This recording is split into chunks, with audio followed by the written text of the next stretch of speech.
Ichidan go'sht qidirib ovora bo'lmang. Go'shti yo'q. Muzlatgich qarang, ichi bo'shab yotibdi. Yoqimli ishtaha. Aka bilib turibman, hozir qiynalyapsiz. Do'kondagi mollar ham hali sotilgani yo'q. Ozgina sabr qilib turing, 1-2 kunda yaxshi bo'lib ketar. O'zim moshinam benziniga ham bir amalab yetkazib yuribman. Mayli. Sotilib qolar. Aka, yonimda shu pul bor.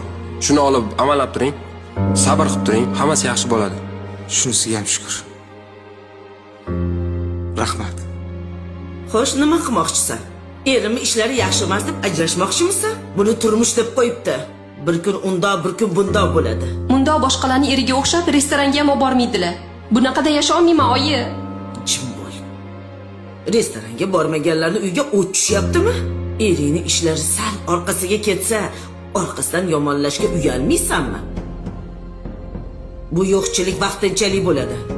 Ishlari yaxshiligida maqtarding-ku. Uyini qara, havas qilsa arziydi. Bunaqa yashab bo'lmaydi, oyi. Uchun ovozingni.